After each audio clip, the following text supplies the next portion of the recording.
চরমোনাইয়ের বিশাল মহাসমাবেশ এবং সেখানে জামাত নেতাদের উপস্থিতি দেখে বিএনপির অবস্থা খারাপ, বিএনপি কঠিন পরিস্থিতিতে। ঘটনা শুরু হয়ে গেছে দর্শক, বিএনপি পাড়ায় কান্নাকাটি শুরু হয়ে গেছে। আমি আগেই বলেছিলাম এটা স্পষ্ট যে ওই সমাবেশ ছিল বিএনপির বিরুদ্ধে সমাবেশ।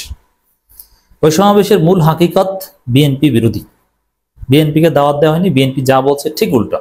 সমাবেশের বক্তব্য ছিল বিএনপির বিরুদ্ধে, আওয়ামী লীগের বিরুদ্ধেও কিন্তু তেমন কথা ওখানে আসেনি, কারণ আওয়ামী লীগ তো পালাতক, আওয়ামী লীগ তো আউট অফ কনটেক্সট।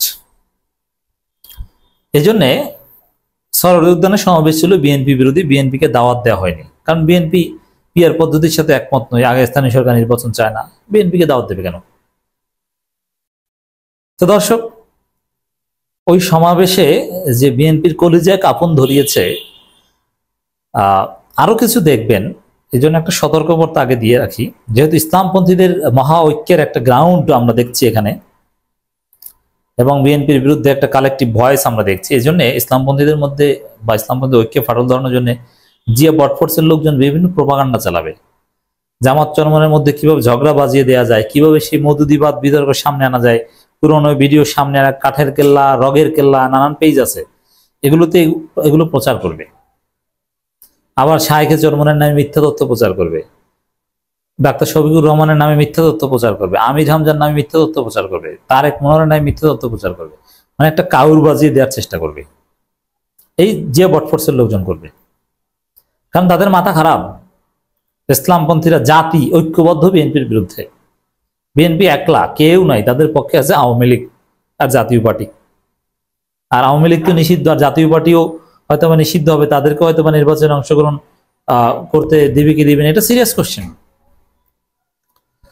তো দর্শক, পিয়ার পদ্ধতি দাবির উদ্দেশ্য নির্বাচন বানচাল বা বিলম্ব করা। সালাউদ্দিন আহমেদ, আচ্ছা, সালাউদ্দিন আহমেদের কথা যে কতটা হালকা তার প্রমাণ হচ্ছে, পিয়ার পদ্ধতির দাবি যদি জনগণ মেনে নেয় তাহলে বিলম্ব কেন হবে?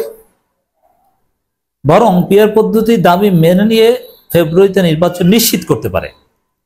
আপনি বলেন যে পিয়ার পদ্ধতি এই কারণে গ্রহণযোগ্য না, এই সমালোচনা করেন, কিন্তু পিয়ার পদ্ধতির দাবির উদ্দেশ্য নির্বাচন বানচাল করা, এর কোনো যুক্তি হয়? কেন বানচাল করা? পিয়ার পদ্ধতি ইন্ট্রোডিউস করে দিলে, চালু করে দিলেই তো শেষ ঘটনা, তখন তার বানচালের প্রশ্ন হয় না, তখন তো হুজুররা শখে শখে নির্বাচনে আসবে, চোখ বুঝে নির্বাচনে আসবে। এমনকি বিএনপি ডিসেম্বরে নির্বাচন চেয়েছিল না? ওই ডিসেম্বরে নির্বাচনের ব্যাপারে জাতীয় ঐক্যমত সম্ভব যদি পিয়ার পদ্ধতিতে বিএনপি রাজি হয়। সবাই বলবে যে না, ডিসেম্বরে রাজি, পিয়ার পদ্ধতি মেনে নিয়েছে, ডিসেম্বরে রাজি, তাহলে আপনি বিলম্ব করা কোথায় পেলেন? বরং এটা তো নির্বাচন এগিয়ে আনার একটা কৌশল হতে পারে, পিয়ার পদ্ধতি মেনে নেওয়ার মধ্যে দিয়ে। তা আপনি নির্বাচন বানচাল করা বা বিলম্ব করার কথা কেন? নির্বাচন বানচাল হবে, এটা ঠিক আছে, সেটা পিয়ারের কারণে, এটা হবে বিএনপির আকামের কারণে, বিএনপির সন্ত্রাসের কারণে, বিএনপির বেপরোয়া আচরণের কারণে নির্বাচন বানচাল হবে বা বিলম্ব হবে। ফেব্রুয়ারিতে নির্বাচন হবে না, কিন্তু পিয়ারের কারণে না। তো পিয়ার সিস্টেমটা ক্ষতিকরটা কি আপনি বলেন না? বলেন তো, যে পিয়ার কি আপনাকে কামড়ায়? পিয়ার সিস্টেম, প্রত্যেক জনগণের ভোটের গুরুত্ব থাকবে। যে দল যত পার্সেন্ট ভোট পেয়েছে ওই কয় পার্সেন্ট আসন সংসদে পাবে। মনোনয়ন বাণিজ্য থাকবে না, কালো টাকা থাকবে না, মারামারি থাকবে না, ভোট কেন্দ্র দখল থাকবে না, সুষ্ঠু পিয়ার পদ্ধতি মেনে নেয় সুষ্ঠু নির্বাচন 80%। কেউ ফেসিস্ট হয়ে উঠতে পারবে না, গ্যারান্টি, কারণ পিয়ার পদ্ধতিতে সব দলেই ভালো সংখ্যক আসন পাবে, সবাই মিলেমিশে। বিএনপি যে জাতীয় সরকারের কথা বলছে, ওই জাতীয় সরকার তো কার্যকর হতে পারে সবচেয়ে ভালোভাবে পিয়ার পদ্ধতির মাধ্যমে। তাহলে আপনার পিয়ার পদ্ধতির বিরোধিতা কেন করছে? গণতন্ত্রের নামে যে প্রতারণা চলছে, যে 30% ভোট পায় সে এমপি হয়, 70% জনগণ যাকে ভোট দেয় না, এমনিতেই 100% মানুষ কোনোদিন ভোট কেন্দ্রে আসে না, কিন্তু যত পার্সেন্ট আসে, সাপোজ 50% লোক ভোট দিতে এসেছে, ওই 50%-এর 70% যাকে চায় না সে এমপি হয়, আর 30% যাকে চায় সে এমপি হয়, এবং 70% জনগণের মতামতের মূল্য নাই। এটা একটা প্রতারণা গণতন্ত্রের নামে, সংখ্যাগরিষ্ঠের শাসনের নামে প্রতারণা। তো এই জায়গাটায় পিয়ার সিস্টেম কত সুন্দর। হ্যাঁ, আপনি বলতে পারেন যে তাহলে আওয়ামী লীগের ফিক্সড ভোটার আছে, আওয়ামী লীগ তাহলে কমপক্ষে 60-70টা আসন পায়, আরে আওয়ামী লীগ তো নিষিদ্ধ, এখন তো আপনি যুক্তি দিতে পারেন না। আওয়ামী লীগ নিষিদ্ধের পর পিআর সিস্টেম বিরোধিতা করার কোনো প্রশ্ন আসে না। সেই পিআর পদ্ধতির দাবি উদ্দেশ্য নাকি নির্বাচন বানচাল বা বিলম্ব করা, মানে বিএনপির মাথা খারাপ হয়ে গিয়েছে। সরোয়ার্দী উদ্যানে জামাত চরমনাইকে, ইসলামপন্থীদের সব গণতান্ত্রিক দেশপ্রেমিক দলকে এক ভয়েসে এক প্ল্যাটফর্মে আসতে দেখে বিএনপি ভয় পেয়েছে, বিএনপি অস্থির হয়ে পড়েছে। এই জন্যে সালাউদ্দিন আহমেদের এই উদ্ভট কথাবার্তা বলছে। বাংলাদেশের প্রেক্ষাপটে পিআর পদ্ধতিতে নির্বাচন সম্ভব নয় বলে মন্তব্য করেছেন বিএনপি স্থায়ী কমিটির সদস্য সালাউদ্দিন আহমেদ। কেন সম্ভব নয়? বাংলাদেশের প্রেক্ষাপটে পিআর পদ্ধতি সবচেয়ে বেশি সম্ভব, বেশি উপযোগী, সবচেয়ে ভালো সমাধান। বাংলাদেশের যত রাজনৈতিক সমস্যা তার 80% পিআর পদ্ধতি দিলেই সমাধান হয়ে যাবে। মারামারি, কাটাকাটি, কালো টাকা, প্রতারণা, ভোট চুরি, ভোট ডাকাতির 80% সমাধান 100 বার সম্ভব। কেন বাংলাদেশের প্রেক্ষাপটে সম্ভব না এই ব্যাখ্যা দিতে পারছে না, শুধু সম্ভব না এতটুকু বলতে পারছে। যারা পিআর পদ্ধতি নির্বাচন চাইছে তাদের উদ্দেশ্য আছে নির্বাচন বিলম্ব অথবা নির্বাচন, এটার জবাব দিয়েছি, ফাও কথা।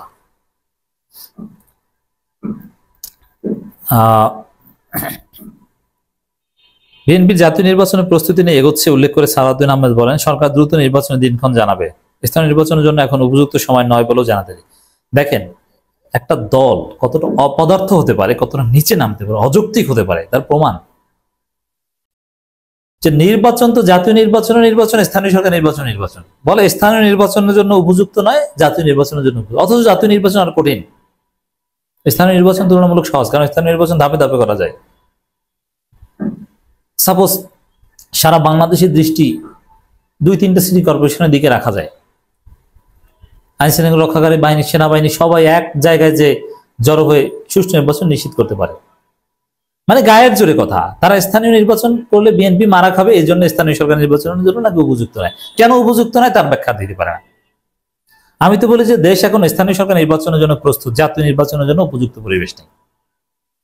কারণ জাতীয় নির্বাচন যে সরকার পরিবর্তন হয়, আর সরকার পরিবর্তন হয়ে গেলে তখন স্থানীয় সরকার নির্বাচনের মাধ্যমে ত্রুটি বিচ্যুতি আইডেন্টিফাই করে যেভাবে সমাধানের সুযোগ থাকে, জাতীয় নির্বাচনে সেই সুযোগ থাকে না। এই জন্য সুষ্ঠু নির্বাচনের জন্য স্থানীয় সরকার নির্বাচন ওয়াজিব। আর ওই যে পিআর সিস্টেমের সেম কেন উপযুক্ত নয় দেশের জন্য, ওইটা আর বলতে পারে না। মানে এই আধুনিক যুগে এসব ফাজলামি কথা বললে হবে? দেশ পিআর সিস্টেমের জন্য উপযুক্ত নয়, দেশ এইটার জন্য উপযুক্ত না। আরে ভাই, আপনাকে বলতে হবে কেন উপযুক্ত না। বিএনপি জাতীয় নির্বাচনের প্রস্তুতি নিয়ে এগোচ্ছে, কিন্তু জনগণ জাতীয় নির্বাচনের জন্য প্রস্তুতি নিয়ে এগোচ্ছে না। জনগণ স্থানীয় সরকার নির্বাচন চায়। আপনার প্রস্তুতিতে কাজ হবে? এই যে লক্ষ লক্ষ মানুষ, সব দল এক হয়ে জানিয়ে দিয়েছে, এক্সেপ্ট বিএনপি আর আওয়ামী লীগ। বিএনপি, আওয়ামী লীগ এবং আওয়ামী লীগের মিত্রবাদে সবাই এক হয়ে জানিয়ে দিয়েছে যে না, আমরা পিআর সিস্টেম চাই, আগে স্থানীয় সরকার নির্বাচন চাই। আপনি জাতীয় নির্বাচনের প্রস্তুতি নেন কেন? আপনাকে বলেছে কি? বিএনপি কঠিন ভয়ের মধ্যে আছে এই সমাবেশ দেখে।